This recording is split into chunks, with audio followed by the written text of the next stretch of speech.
Welcome into the Inquirer podcast. It's Jeremy Werner with some really bad red on my head after being in the sun for the first time in months, and Joey Wagner. And we are back at Memorial Stadium because there was a football kind of game going on here with Illinois having the orange and blue spring game, and no score was kept. It was just offense against defense, but it was our best look, our most comprehensive look at the 2024 Fighting Illini. So we will talk about what we saw today, recap what we saw from the game, our big takeaways from it, as much as we can take away from it, and we'll break down what we've learned from Illinois spring football, which isn't a ton by seeing things, but it's mostly by hearing things of what we hear throughout the spring from the coaching staff and the players. So, Joey Wagner, I will give you the floor. You don't want it's good. I will give you the floor. Just a spring game, quick recap of this. Donovan Leary, 13 of 23, 270 yards and 2 touchdowns. Luke Altmaier, 10 of 14 for 116 yards and 2 touchdowns. I thought the quarterbacks looked pretty good.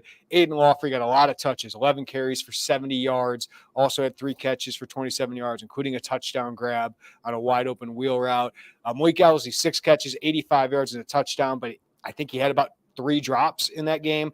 And Alex Kapka-Jones with some really nice catches, 4 catches, 95 yards, and a touchdown. Several players were out for this game, especially on the defensive backfield. But do you have one big takeaway from this game? Anything we talk about probably is going to be not to be lazy and go straight to offense, but because the defense was so depleted with that second unit, I feel like offense is kind of the biggest thing. And with that, it's the quarterbacks. I thought Luke Altmaier, he was not out there very long. He made a couple passes. He ended up throwing for 116 yards, 10 of 14 passing, a couple touchdowns. Thought he looked like you would think Luke Altmaier would look. Luke Altmaier's development wasn't as much as what we thought we were going to see on the field today, and so much as how he's commanding the offense, how some of the quicker decisions were definitely stuff that we saw today and wanted to see. Donovan Leary, look, I mean, come on. There was a point early on. It's the backups against the one defense, and Donovan Leary struggled. And we're like, all right, we got to kind of sort through some of the things we'd heard throughout spring ball versus what we're seeing here. And then he turned it on, and he had some really, really good passes. So I guess it's a long-winded way of saying, I still feel okay about the Illinois quarterbacks. I think there's depth there. I think there's talent there. I think you're seeing with someone like Donovan Leary the benefit of being now in a third year to grow in a system without kind of being in the pressure cooker that is walking into being a starting quarterback at a young age. And that looks to us, and there's still a lot more to see, but he went against both the 1 and 2 defense. And he had some nice moments against both. So it wasn't a case of him just coming in and throwing against third stringers and walk-ons in the secondary. I like their options. I like if something happens to Luke Altmaier, I don't feel like as of right now you would totally panic with Donovan Leary. You certainly don't want to lose Luke Altmaier. And Trey Petty is exciting. He's a freshman. Put him in the pocket. We'll see him down the line, right? But I thought he did some things today. All right, that you see the talent, and then you kind of hear some of the intangibles with him. The stats are off on him. They gave him an 85-yard touchdown pass on that last play that they scripted to kind of keep him going. Oh, yeah. Some of these stats are a little off of what they kept here. But no, we probably can skip the quarterback conversation when we break down each position because we'll start it here. I feel as good or as confident in this quarterback room as a quarterback room probably I've covered at Illinois in 7-8 years, right? Since probably Wes Lunt and Riley O'Toole were there, because I feel like Luke Altmaier is a starter. Yes, he needs to elevate his game, needs to be more decisive and urgent. Those are the two kind of buzzwords everybody's using in the building. But I think he's going to grow from that. I asked him what he learned from John Paddock, and it was about being decisive and urgent and just, trusting your read and going for it. Luke said that times he tried to play it safe a little bit too much, probably because he threw 4 interceptions against Penn State, right? So his growth, his maturity is going to be really important. And I think he's a good starting quarterback in the Big Ten. And while Donovan Leary has to prove it against top competition, I did see growth. He had some early throws that I thought he was holding the ball too long, and I thought he threw into some really tight windows. Hank Beatty got one, but he's fortunate Dylan Rozak didn't pick that off. If Dylan Rozak were 6'3", he would have probably. And then he threw one that got broken up that potentially could have been picked as well. But after that, he was throwing dimes. 2 to Alex Kapka-Jones, 1 down the the field to Colin Dixon, who's gotten a lot of buzz during this spring practice. So I saw him bounce back, and I don't know if I feel comfortable with Donovan Leary as my starter going into a season, Joey, but I feel like if he has to go into a game, and he probably will at some point, I feel like he's going to at least give you a chance, right? Like, I feel like he's got to get that next step of playing in games, which would be nice if you can run away from an Eastern Illinois or something like that early in the season so that he can get that under his belt, because I feel like the tools are there. I think he's got a solid overall skill set, and I do feel like he's got poise. I just think he needs to do it against game speed and against another opponent. But I feel like as a backup quarterback, I feel like this is a competent quarterback. Yeah. Yeah. I mean, that's what you want, especially when you're talking about a guy who's still, I mean, it's been around 3 years. Like, you need, if you're third year, same system, you need to be competent. I feel like he's there. From what we've seen, from what we've heard, there's been good growth with him. The fact that and really when I say what we've seen, I mean what we've seen and how they've built this roster, and they haven't added a John Paddock or an Art Sikowski. Like, that tells me an awful lot about what they believe in Donovan Leary. Now, look, if Luke Altmaier is out 6 games, you're going to have to try to figure, whatever, right? Like, if you're talking an extended period of time, we don't have enough body of work to say, oh, don't sweat that. Like, that's okay. But if you've got to come in for a half, or you've got to you got to get a game, and you've got a week to game plan with Donovan Leary as your guy, like, I feel like from what we've seen, what we've heard right now, like, this quarterback room has been in worse spots than it is right now for that particular situation. And I feel like this quarterback room is really settled. For anybody trying to push a quarterback competition, sure, they're going to say they can be a competition that Donovan can push Luke. Luke Altmaier is a starting quarterback. Like, he is a proven Big Ten playmaker. He's more talented, in my opinion, than Donovan Leary, and he's got this experience as a starter. Going to year 2, he told me it's his first time he's had a coordinator for a second straight year, Joey. So that's got to help him. And to be in the same place for a second straight year, I think will help him. I think Donovan Leary is the no doubt number 2 guy. And then it's probably Kirkland Michau, the walk-on former JUCO baseball player who's been in the system for 2 years. I think he's your third guy there. And then you're developing Trey Petty and Cal Swanson. Cal Swanson's still really raw. I think Trey Petty's kind of above in the order there, but he's still just a freshman. They want to redshirt him, right? And they want him to compete for the job whenever Luke is gone, and maybe push Donovan as the season goes along and as the years go along here. But I think it's a pretty settled quarterback room, to be honest with you. And I think it's one that can be really good if Luke Altmaier stays healthy and continues to progress the way you'd expect a second-year starter to do it. Yeah, I'm going to level with you. I didn't even know there was any airspace still going out there. There was a competition. I thought. Well, anytime a backup quarterback has a few good moments, yeah, that's right. Put him in there, because Luke showed some faults, right? Like, he wasn't perfect last year, but he was really good. He didn't deserve to lose that job late in the season. It's just John Paddock was on an unbelievable heater. So, yeah, there's things Luke's got to get better at. He's got some flaws, but, dude, that guy makes plays. Like, in the Big Ten West, there probably wasn't a no doubt better quarterback than him last year in the Big Ten West. I know that's a low bar, but just for his competition, he was a playmaker. Yeah, I also want to point out, so we talked to Luke Altmaier today. That video is on our YouTube channel. We talked to him once earlier in the spring. I just think you can see a guy who's a little more settled in himself, a little more settled in his situation.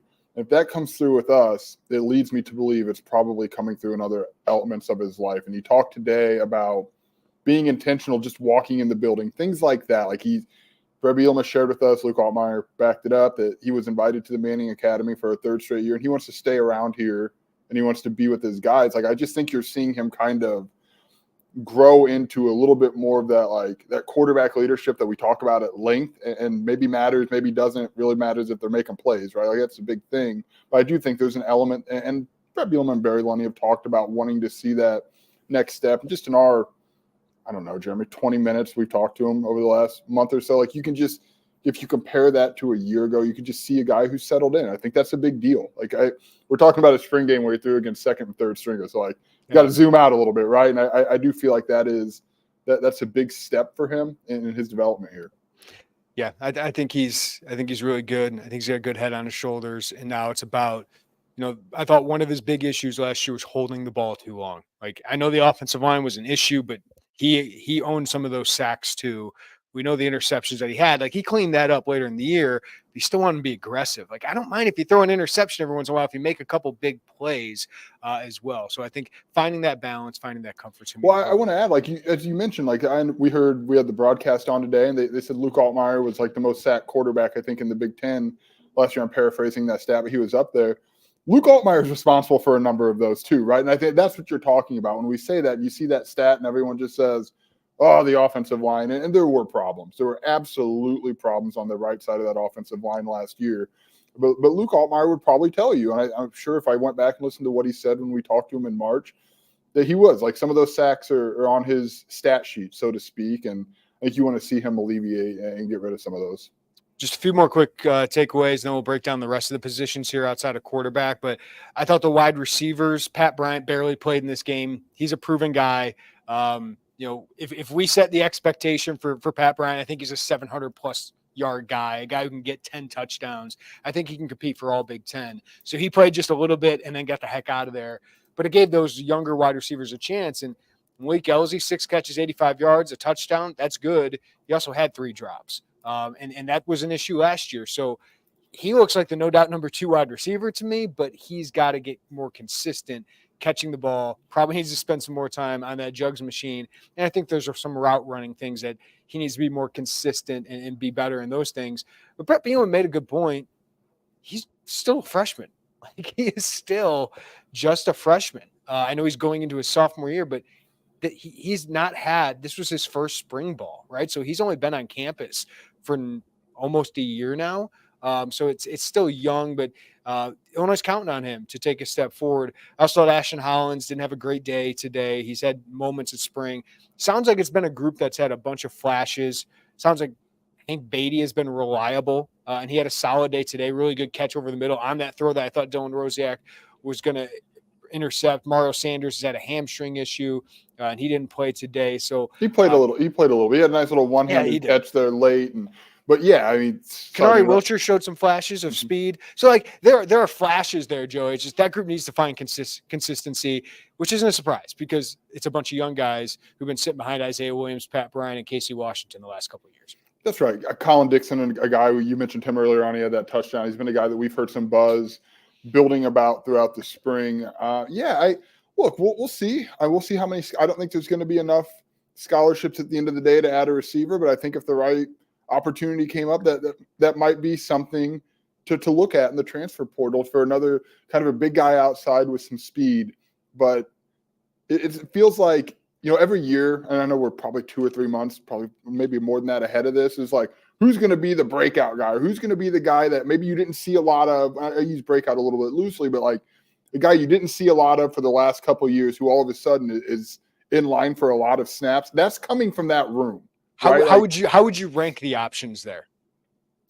Behind Pat Bryant? Yes, because Pat Bryant, is going to be your number one target. Yeah. How would you rank the guys that you think are most likely to break out? So I believe it's to me. I'm kind of tied. I don't think we should overthink it. I think it's Malik Elzy because the opportunity is going to be there, and I think he's got the talent to maximize that. And it's okay. To me, it's okay if you've got some drops on April 20th. Yeah, like you've got time. Kanari Wilcher is probably number 2. Wilcher.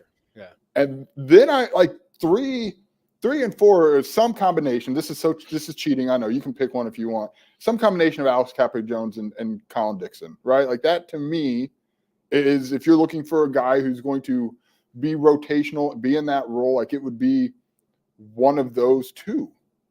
I think Hank Beatty's going to play a lot. I think he's going to have some opportunities in these checkdowns. Just for me, it's how much run after catch is there with Hank. Like, I know he can catch the ball, but is he going to be under 10 yards per catch guy? I think that's probably likely. Well, Kanari can be a game breaker. Colin Dixon potentially. Colin Dixon's really intriguing just because he's got a versatility, Joey, where he can play the slot, he can play on the outside, he's got speed, but he can do things after the catch because he's built like a running back, right? So like he's really interesting. In Capka Jones, if Elzy or Hollins really struggles, that's a guy that can get over top of you and make a play on the ball. So, the receivers didn't have a bad day. It's just they were going up against a second-string defensive back unit that was just – it was a bunch of walk-ons. So it's really hard to put too much into that. But I think that's one takeaway I took from it.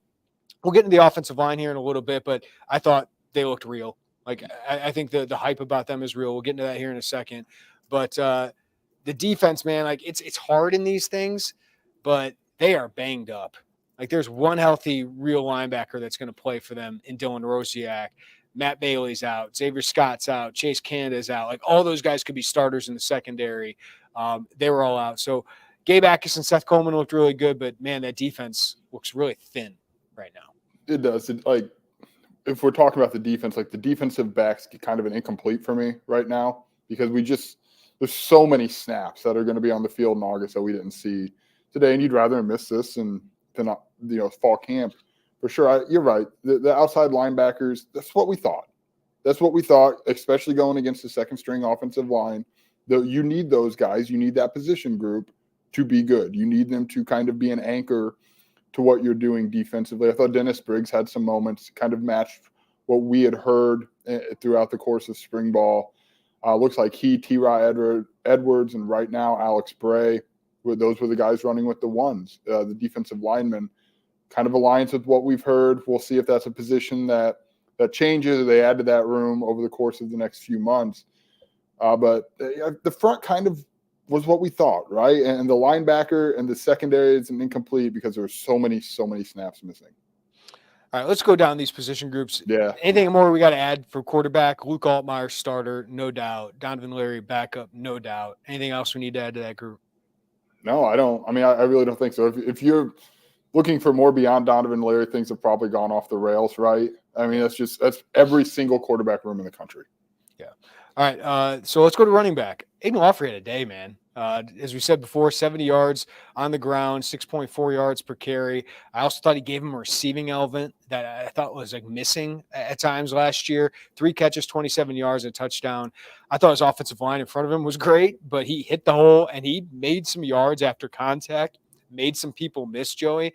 This is kind of the Aiden Lawfrey I thought Illinois was getting when he committed to Illinois over Iowa. I thought this is the best he's looked. And I know it's not against Big Ten competition. We've seen flashes of it, but he's been so nicked up through injuries. For him to get through an entire spring and look good at the end of it, hear the coaches say, listen, we talk about 10-8 speed, but he actually looks like 10-8 speed. So that's how I felt. Like when he's gotten on the field, it just hasn't looked like that track star we saw at Gibson City High School. Now it looks like he is. So redshirt sophomore, that I think is a great compliment to Caden Fagan, or if it ends up being Josh McCray, if Caden Fagan goes down with an injury, or Jordan Anderson in there, Aiden just gives them something they don't have otherwise in that room. And they had a stretch run today, Joey, that was a staple with Chase Brown, and it was 9 yards. You got Melvin Priestley on the move. He can really move laterally, got a good block, and it's an easy 9 yards. Like Chase Brown did that so easily, but Illinois didn't have those running backs that could get that speed to that level last year.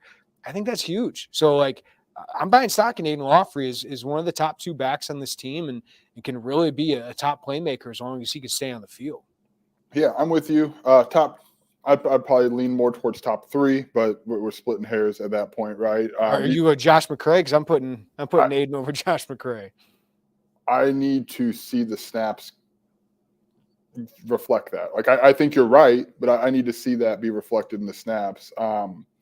It's a different element, and that's Aiden knows it. Thad Ward knows it. Barry Lunny knows it. Brett Bielema knows it. Like they're a big room, and for a big room, some of their guys do move. Caden Fagan moves fairly well for a man as large as he is.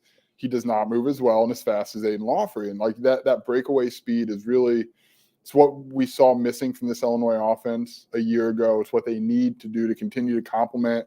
So what makes those big backs work is when you can switch it up and kind of play different cards at different times. So, yeah, I mean, I'm definitely buying stock in Aiden Lawfrey. And for him, it was good to see him get through a spring. Good to go. Just really quickly, I know we'll get to comments later. I do. One of the comments that's being brought up, like, that room's got to stay healthy. That's a room that has to stay healthy. Obviously, Khalil Valentine will be here in the summer, but you can look at the guys in that room. Caden Fagan obviously missed time last year. You can go back to his high school. Josh McCray's missed time in the last couple of years. Aiden Lawfrey, like Jordan Anderson now, like you've got to see those guys continue to stay healthy. I don't expect this to be a portal addition in the room. Like, so I guess when we're talking about these position groups, I'll just mention, like, I don't think this is going to be a portal addition. We can say the same down the Yeah. line. And I know people want it to be, but I don't think it's going to be. Listen, if Dallin Hayden wanted to come here and you could get him, sure. But he's got so many great options, and this isn't the top need. Like, I know we say if they stay healthy, I don't think you're going to have 4 running backs get hurt. That was such an outlier, right? Like that was a huge outlier for literally any that was an insane amount of injuries at one position. Like that just doesn't happen very often. Plus, you're adding another one in Khalil Valentine. I feel like you're adding a really good walk-on in Aaron Ball coming in. So you're not going to count on that. But I just feel like you're going to have some depth here, and you're going to have a lot of options. So I don't feel like you just need to add a running back for depth. Like, if you add a running back, it better be a star running back like a Dallin Hayden, who I think can be that.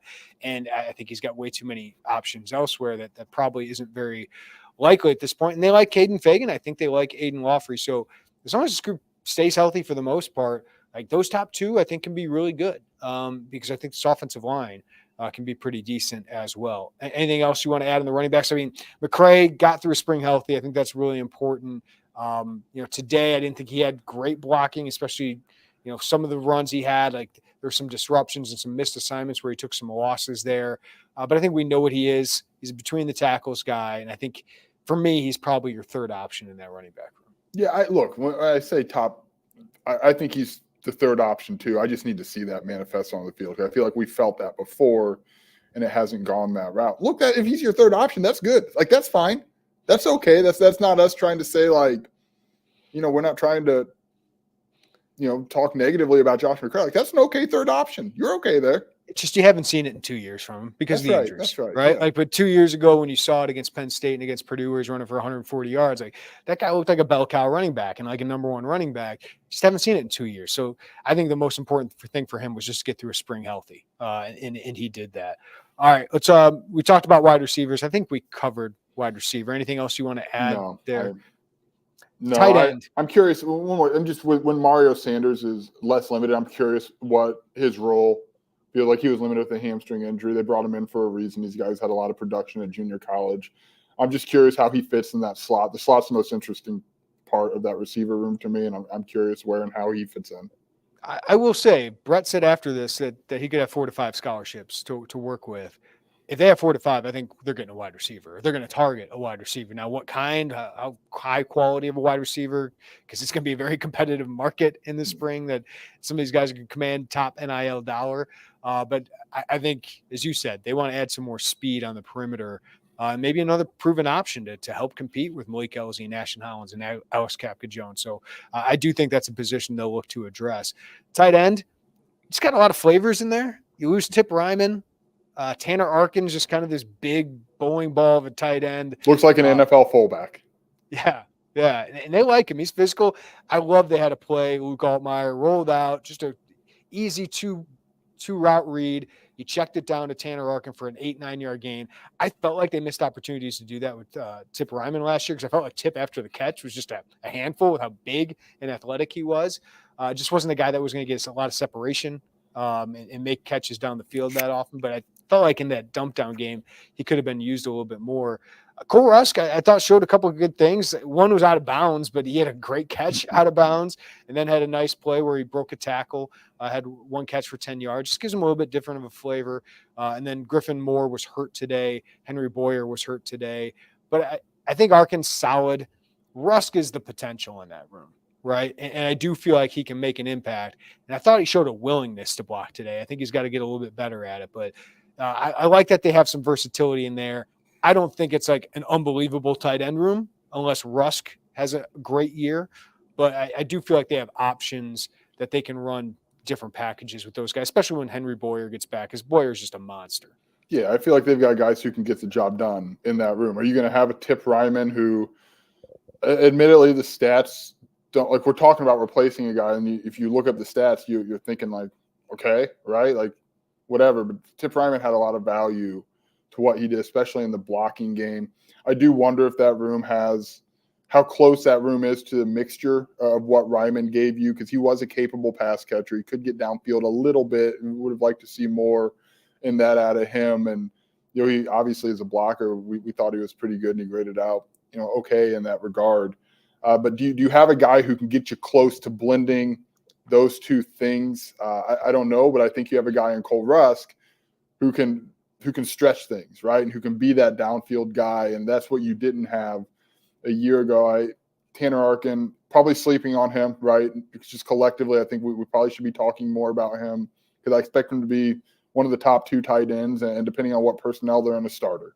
But I want to say, like, he's probably like a 10 to 15 catch guy. Right. Yeah, like I want to mention that for the fans, yes. because I don't think he's going to be a 25 catch, 300-yard guy. Like, he's going to be a 10, 15 dump down, but he's going to be the blocker. Like, he's going to be a physical blocker in that group, and he's going to play a lot.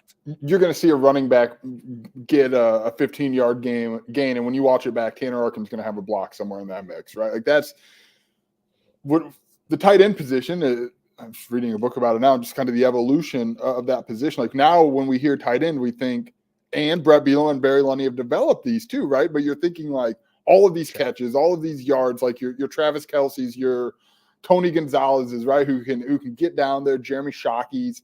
Like, this is a little bit like, I don't know that Illinois has that, but I think they have guys who can get the job done. And Cole Rusk is a wild card to me in terms of if he can hit the potential that we saw in flashes with, obviously had a great year at Murray State, his ability his athleticism. Like, there was a time he was lined out wide, and I think you and I are both still kind of in the number reminder or learning game with some number, and I see 14. I'm like, oh, Casey Washington. Like, my brain goes to Casey Washington. I'm like, wait a minute. Who is that? And it's Cole Rusk. I'm like, that's that versatility he gives you that can be a guy who can line up in different spots. There's a ton of value in that. And I think his ability to give different looks is really hugely important for this offense to kind of maintain and take another step.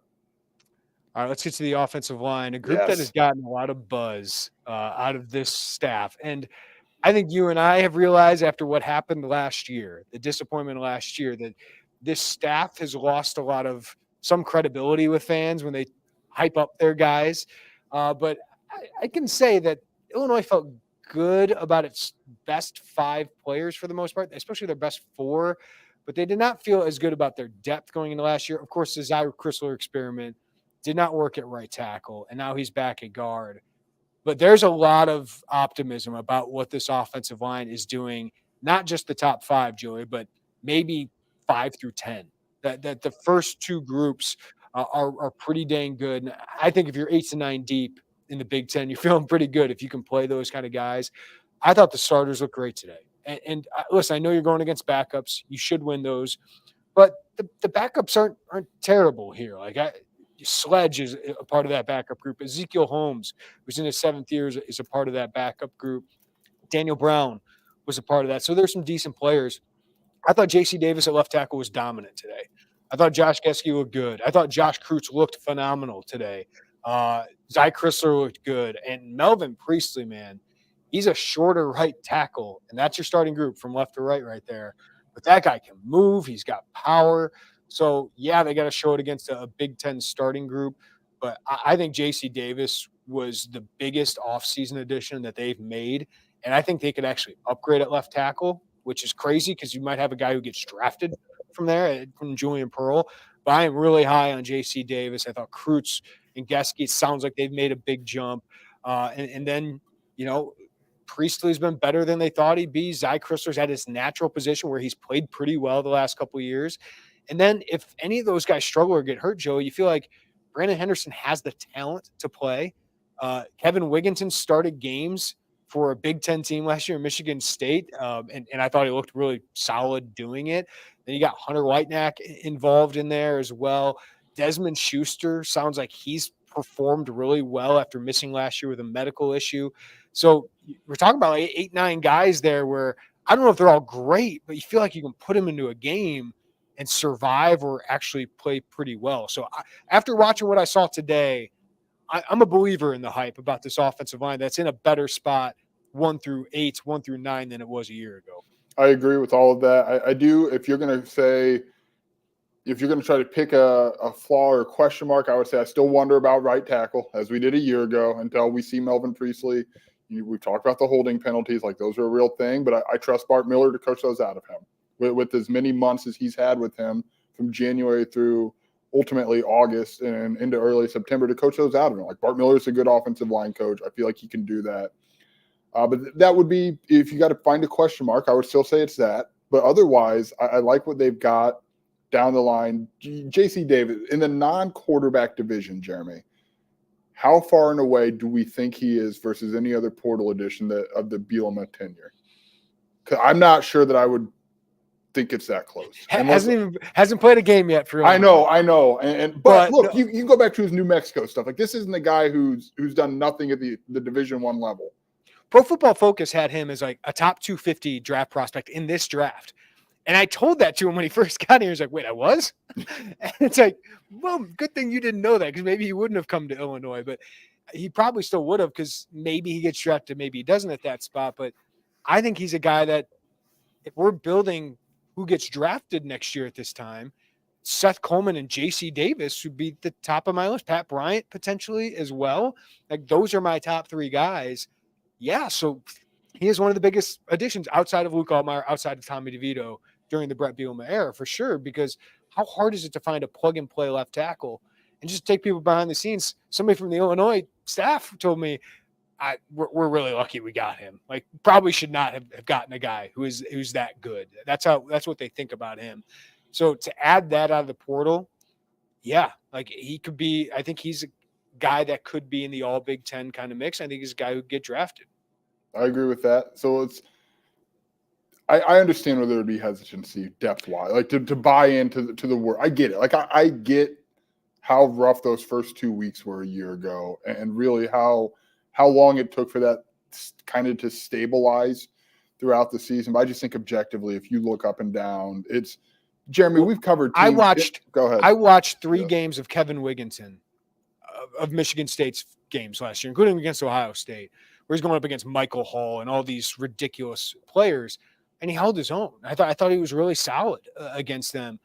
I don't know if that guy's starting. That guy definitely would have started for Illinois last year. Almost every other year of the Bielema tenure, and probably going back to like that 18 line, right? With like the all 5 of those guys ultimately found their way in. I don't know if he's a top 4 guard right now for them. So, like, because he's still got to beat out Schuster, he's got to beat out Whitenack. Like, we saw him mostly. I'm sorry, I keep cutting you off, man. I'm sorry. No, go ahead. Well, we saw him initially coming into this. The first time we saw him on the field today, he was snapping. So, like, now I do like that versatility and the opportunity to be a guy who, especially when you're building travel rosters, you could plug and play at either a guard or a center spot. But yeah, he's like, we were talking about this on the way up. Like, I want to compare the pre-depth chart, pre-spring and post-spring, just in our thoughts. He was a guy I had penciled in as the starting left guard, and I thought he would start over Josh Geske. And like, that's to us clearly not the road this is going down. And, look, credit Josh Geske for holding the spot, probably getting better with the presence of Kevin Wigginton. But if that's your guy that you like, your 6th or your 8th guy, let's say, like, you're okay there. Like, that's fine. I think the key moving forward is Brandon Henderson's development. I still think he's going to push at right tackle. I still think he is. Well, and I think you need to have him ready in case Melvin Priestley struggles. Yes. Because I really like Melvin Priestley in his ability to get out and move. Like, he can really pull well. So zone blocking, I think he can do really, really well there. My question is, how does he hold up against some of these edge rushers who are bigger than him, stronger than him? Now, he's strong. He's a strong guy, but he just doesn't have the length of a normal right tackle. So that's my question there. Plus, if somebody gets hurt, like, Brandon Henderson's going to be one of the first guys potentially to come in. So I think his development is going to be really, really important. But I do think there's reason for optimism on the offensive line. I agree with you. I'm fascinated for Brandon Henderson's summer and into fall camp, because I still am not – I'm closer to Priestley and Ink at right tackle, but I'm not all the way there yet. And I think Brandon Henderson's a big reason for that. I think he's still got a summer push that he can really make. But either way, you're talking a swing tackle, a guard. The guy could probably survive at all 4 on the line outside of center. Like that, there's so much because he's value. What they look like. He reminds me, he looks like Jeff Allen, former Illini great. Like, he's 6'5", 320, moves really well. It's just now it's time to go. Now it's time to to be the guy that they think he can be. He's just a sophomore, true sophomore, but that's what he's got to learn. Otherwise, there's a guy in front of you that they added, and they added competition, so they didn't just hand him the job. Go ahead. No, I just want to point out, like, I'm glad you mentioned he's a true sophomore. Like, that just kind of speaks to the potential that we've heard of him, that we, like, in the flashes, that, like, we're talking about a true sophomore offensive lineman, and we're saying, and Bart Miller has said on the record, like, it's time to go take that. Like, that, you've got a lot there and a lot of upside when your head coach or your position coach is sitting here saying, hey, it's time for you as a sophomore in the Big Ten to take. Like, they think really, really highly of Brandon Henderson, and for good reason. But kudos to staff for getting a guy like Priestley, because that allows you at least, hey, if he's not ready, you got another guy who can play there. All right, defensive front, we'll combine the outside linebackers and defensive line. I feel really good about the outside linebackers room. I mean, Gabe and Seth looked like two of the best players in the field. You need them to. This year, Seth really has to assert himself, and I thought he did today. Like, they weren't going to get credit for a lot of sacks today and things like that, but I thought he was disruptive when he was on the field. Gabe Akis is a man-child. So those two need to be great from the start, because you do have questions on the defensive line. T. Rod Edwards was starting nose tackle today. Alex Bray and Dennis Briggs Jr., two very different ages there, as Dennis Briggs is seventh-year senior. Alex Bray we're still a true freshman, will be a true sophomore for the 2024 season. But they've gotten a lot of buzz, and I saw some flashes from Briggs today that he looks the part. And when he was on the field at Florida State, he was productive. He just had a lot of injuries. So the fact that he got through this spring without any injuries, kudos to Tank Wright and his staff and Jeremy Bush and his staff for that. But I think he has all the tools. That is for sure. And to not have a guy like Anthony Johnson, you need Dennis Briggs to hit. You need Alex Bray to hit. So I feel that defensive line, it's going to take a step backwards, but you need that outside linebacker group, which Alec Bryant didn't play today. We know he can play. You're going to need that group to be your best group, which Brett Bielema thinks it is. Yeah, and Daniel Brown's a guy who's played some inside, some outside backer. I suspect injuries to inside backer probably played a little bit of a role in that, but he does have versatility. He's a guy who's going to factor in to that outside backer spot, or just kind of an outside edge rusher spot, however you want to label him. But yeah, I don't have a lot of questions about outside linebackers. I do want to say I thought Joe Barna had moments today where you're like, you see, I'm not trying to set the expectation for this year, but you see long-term where it's like, he is a very, very large freshman. Like, he's tremendous. Well, and when we say that, it's like, a lot of freshmen come in here lanky or I guess a little bit underdeveloped. Like, he looks like he's been in a college strength and conditioning program for 3 years already. Like, it's just huge. Like, it looks Gabe Akis like. That's exactly what Seth Coleman said. Yes. Yeah. I mean, he's Gabe Akis like in his frame already. So that power kind of player, he's probably the guy who will be the heir apparent to Gabe Akis in that kind of power outside linebacker, while Seth Coleman's this speed, length, rusher, bend. Joe Barna is a name to know for the future. This staff is really high on him, and he was playing with a second unit outside linebackers with Alec Bryant out today. Yeah, he's kind of put that name away for a little bit. Maybe you'll probably see him in some 4 games this fall. Some flashes from Mason Moragan today too. That's right. Yeah, so put those two names in your pocket, kind of keep those on your radar. Defensive line, this is a portal room. This is a room that I expect them to try to add in the transfer portal.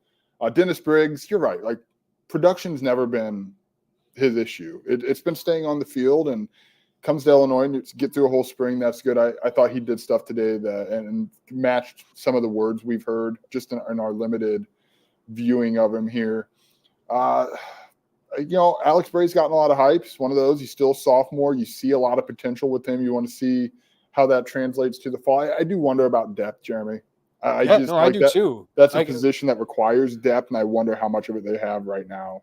Listen, Brett Bielema said Anthony Johnson is transferring because he, didn't see like he was going to be a starter. That's fine. Anthony Johnson was going to play 300 plus snaps. Like, he's still getting.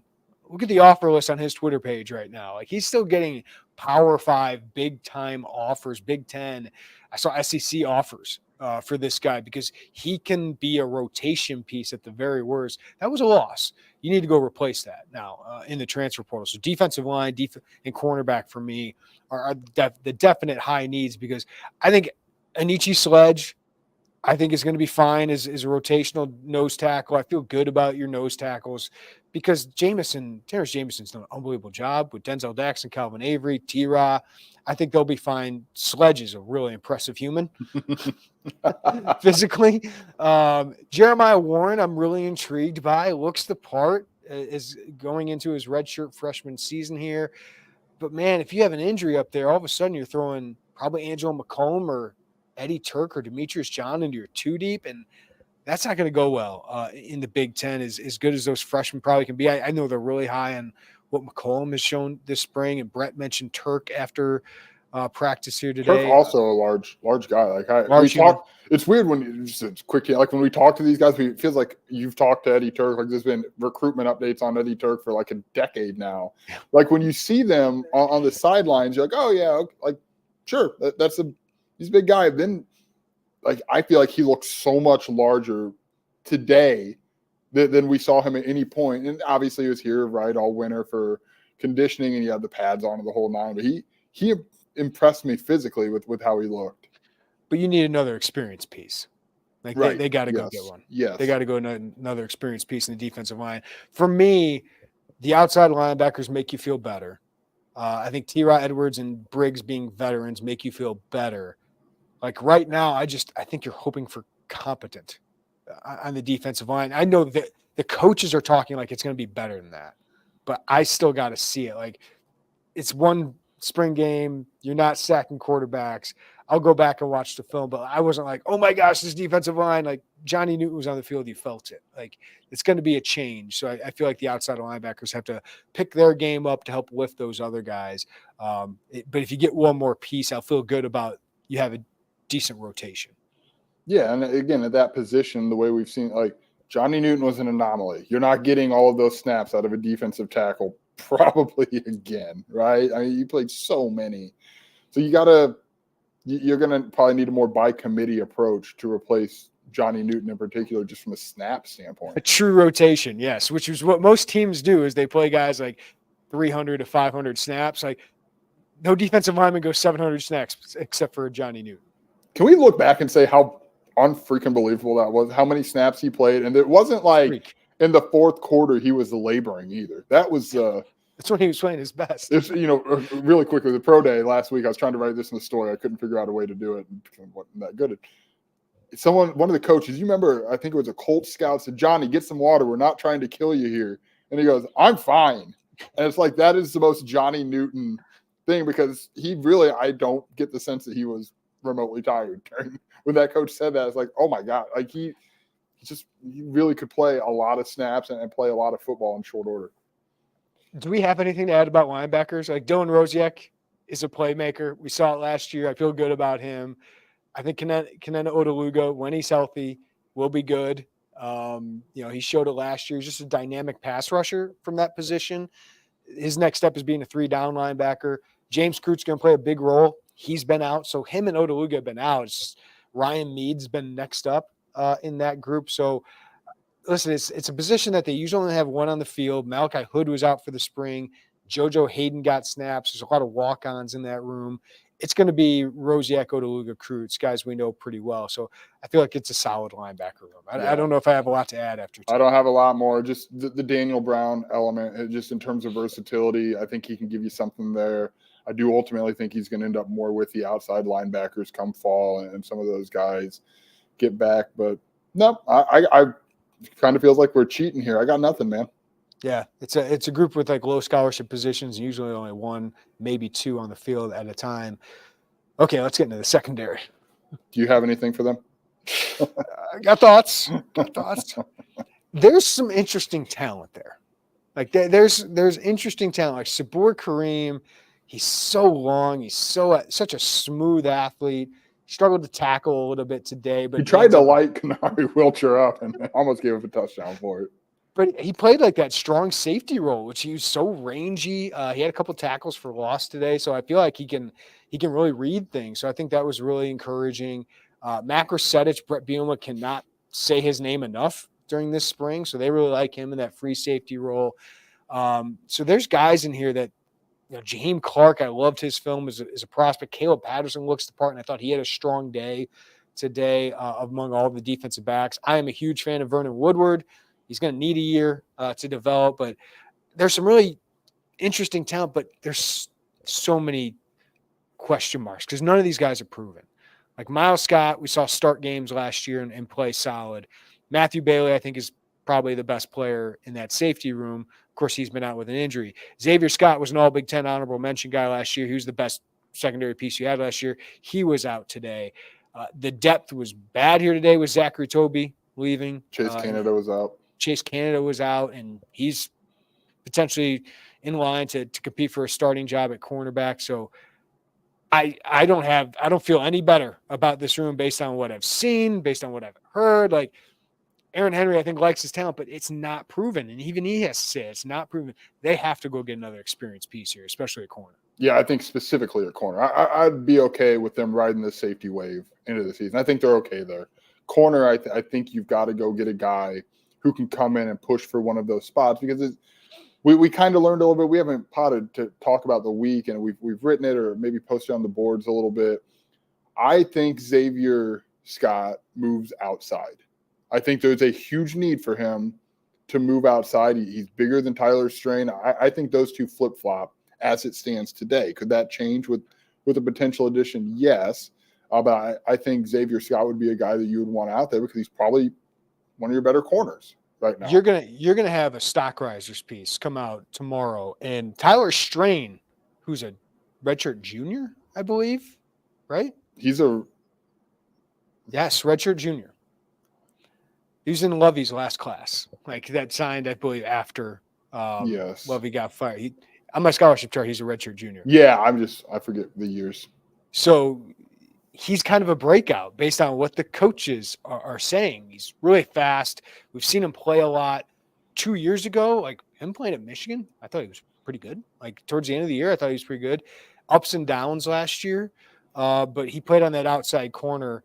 He's been playing nickel throughout this. So that Joey and I think Xavier Scott and Tyler Strain are two of the three starters at these cornerback positions. And I include nickel in that, even though it can practice with safeties. But Xavier Scott and Tyler Strain can both be versatile there. Who's the other guy?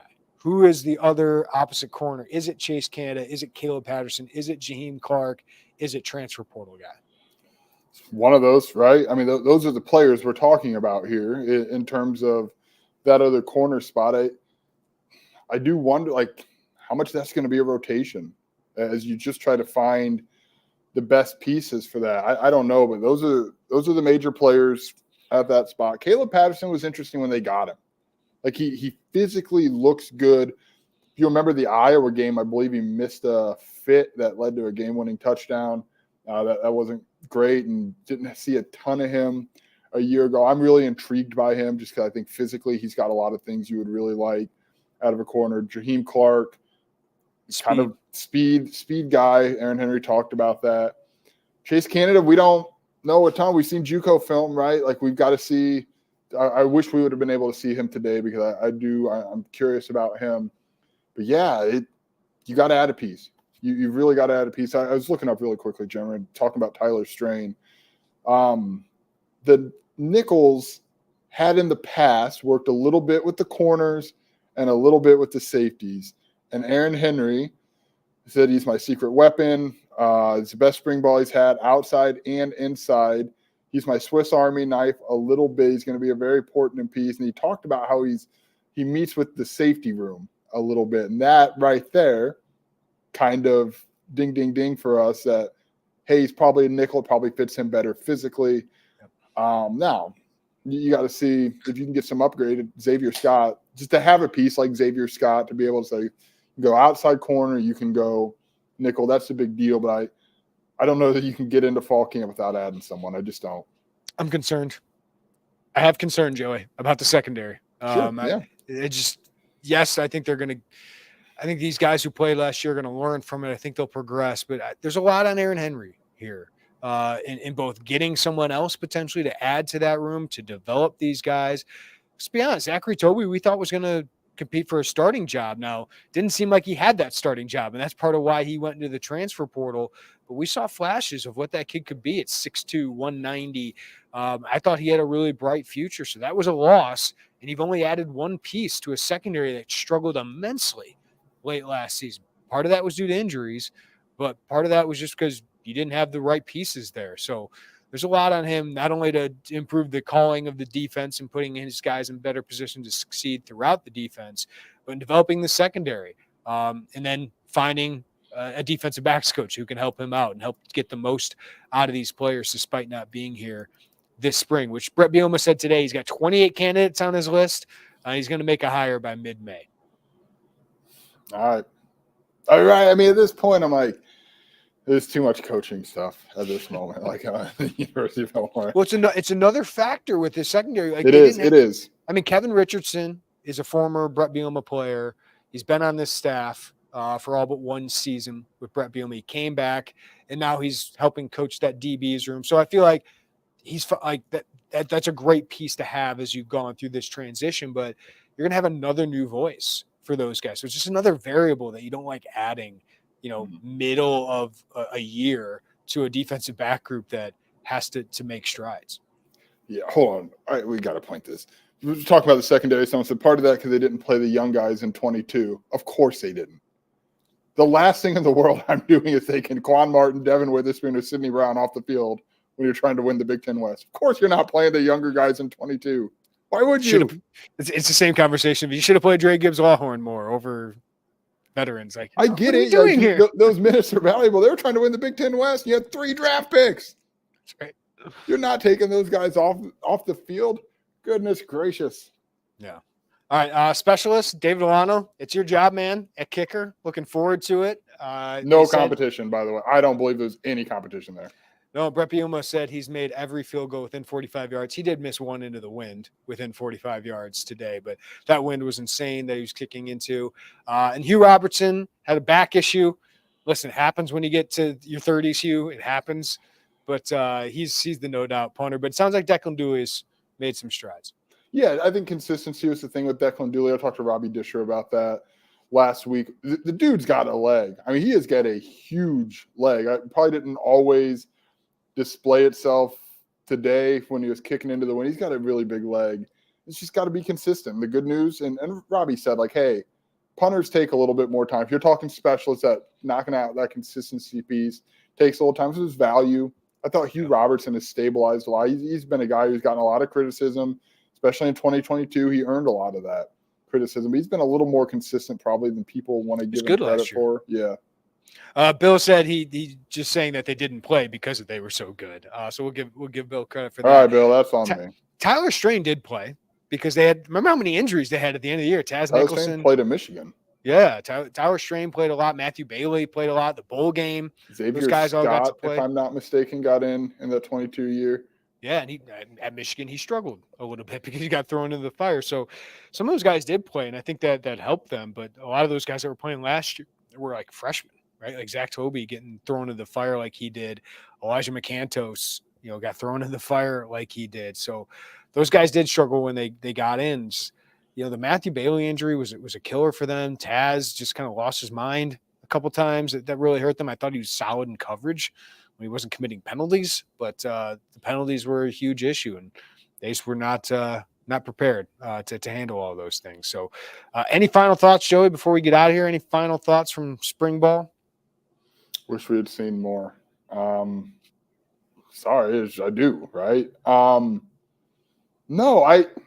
Spring games are hard. I wish there's 2 things. I do want to. I wish there was a stretch where we got to see ones versus ones.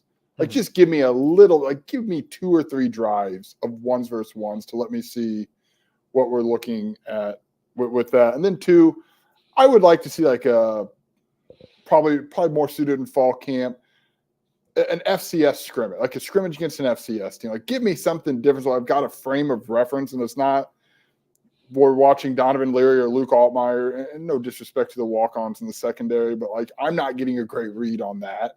And I think it doesn't matter what I'm getting a great read on in the big picture, but like I think it'd be fun to see a little bit of a spring scrimmage between it, like an Eastern or an Illinois State or whatever the case came down to.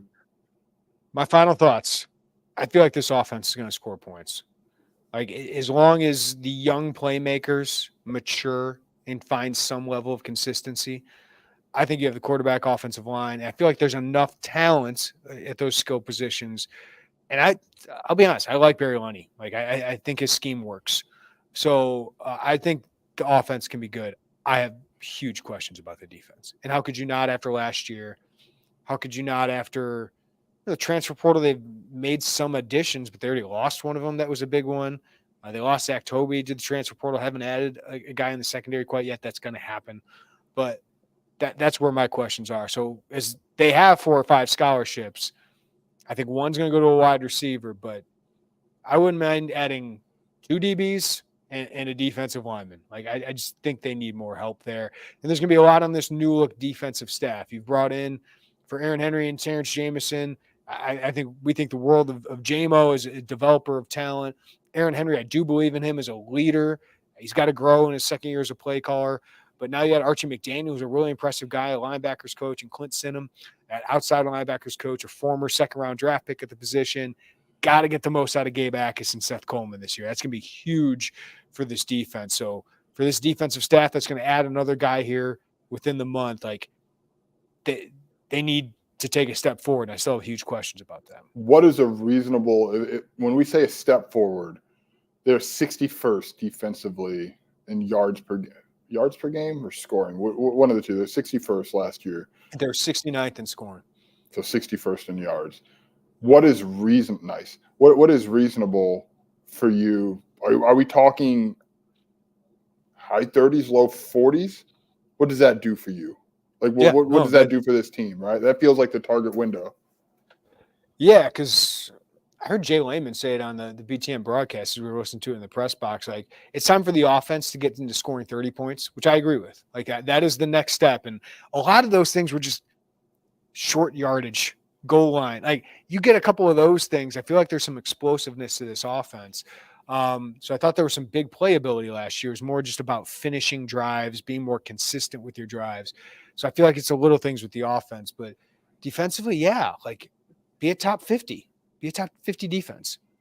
I don't think that's ridiculous because I feel like you can have a top 50 offense potentially. And really just in the Big Ten, be a top half offense and be a top half defense. Like if you do those two things, you're going to be a pretty dang good team in an 18-team league. Yeah, I agree. And this is, a couple of years ago, we watched the defense be the backbone of this. Like now it's – and remember, like Tommy DeVito, that was a good year. But like it was like, hey, just keep up. Just like get a couple for the defense, they'll be okay. Just don't make bad decisions, because that was not an explosive offense outside of Chase Brown, right? Like, that was more just like a matriculate the ball down the field with Tommy DeVito. Yes, and I feel like this year it's the offense is going to have to do some heavy lifting, definitely early, I would imagine throughout. But that defense has got to not. There were a lot of mistakes last year. There's a lot of things that you would see. Like there's stuff just like lining up. It just looked like chaos. It's like that. That's got to just be, especially in the secondary. Yeah, that's got to be tightened up. It's in secondary is going to be young, and there are going to be growing pains with the young secondary, and that's just part of it, man. I hate to put a lot on one guy, but man, Matthew Bailey can make a difference. I think having that strong safety, like we saw what Sid Brown did in that role, I felt like they missed that guy all year last year, except for 22 snaps against Penn State, and Matt Bailey looked really good in those 22 snaps. So he's coming off a really serious shoulder injury here. I like that better than a leg injury or something like that, but he's going to be a huge key to this, and everybody just taking their game to another level. All right, that'll wrap it up. We've gone almost an hour on spring football. That's about everything we've learned during spring football and the limited time we've been able to watch them. But we've been covering them and talking to all these guys. So hope you guys enjoyed that. We'll have plenty of content coming up. I'll have takeaways, some stars from the spring game. Joey's got his stock risers coming out. We'll have something on Luke Altmaier within the next couple of days as well. And a lot of recruits here for the spring game, including 2 official visitors. You can read about that at IlliniInquirer.com. So for Joey Wagner, I'm Jeremy Werner. Everybody have a great day. Take care of each other. We'll talk to you next time right here on the Illini Inquirer podcast.